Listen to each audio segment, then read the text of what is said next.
Hello friends, எல்லோரும் சேஃபாக இருப்பீங்கன்னு நினைக்கிறேன். இன்றைக்கி இந்த வீடியோவில் சுண்டக்காய் வச்சு ஒரு புளிக்குழம்பு தாங்க எப்படி செய்யலான்னு பார்க்க போகிறோம். வாங்க வீடியோக்குள்ளே போகலாம். ஃபஸ்ட்டு ஒரு குக்கரில் 2 டேபிள் ஸ்பூன் அளவுக்கு எண்ணெய் சேர்த்துக்கலாம். எண்ணெய் நல்லா சூடானதும் 1 ஸ்பூன் அளவுக்கு கடுகு, 1/2 ஸ்பூன் சோம்பு, 1/4 ஸ்பூன் அளவுக்கு வெந்தயம், இதெல்லாம் நல்லா பொரிஞ்சதும் ஒரு கொத்து அளவுக்கு கறிவேப்பிலை சேர்த்துக்கலாங்க.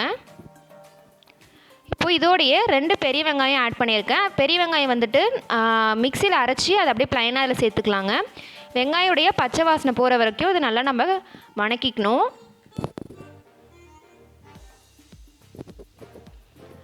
இப்போது இதோடைய 2 தக்காளி, அதே 2 வெங்காயத்துக்கு ஈக்குவலாக 2 தக்காளி எடுத்து அதையும் ப்ளைனாக அரைச்சி இதில் சேர்த்துக்கலாங்க. இப்போ இந்த வெங்காயமும் தக்காளியுடைய பச்சை வாசனை கம்ப்ளீட்டாக போகணும்.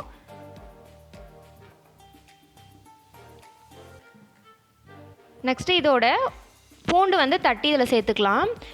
குழம்புக்கு தேவையான உப்பையும் இதோட சேர்த்து நல்லா மிக்ஸ் பண்ணிக்கலாங்க.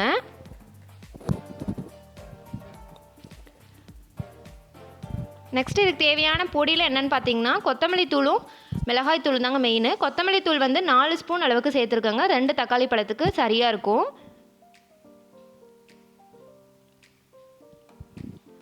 அடுத்து காரத்துக்கு ஏற்ப நீங்கள் மிளகாய் தூள் சேர்த்துக்கோங்க. இப்போ இது போட்டோன்னே உங்களுக்கு லைட்டாக அடிப்பிடிக்கிற மாதிரி இருக்கும். அதனால் கொஞ்சமாக தண்ணி விட்டு அந்த மசாலோடைய வாசனைலாம் போகிற வரைக்கும் நல்லா நம்ம கலந்துக்கலாம்.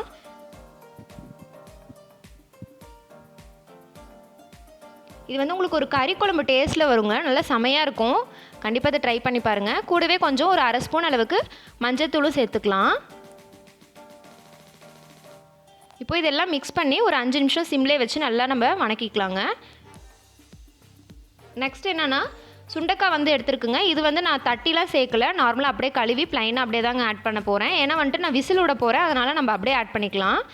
கரெக்டாக தான் இருக்கும் விசில் விட்டு வந்ததுன்னா. இதையும் சேர்த்துட்டு ஒரு 5 நிமிஷம் அடுப்பில் அப்படியே வச்சிடலாங்க.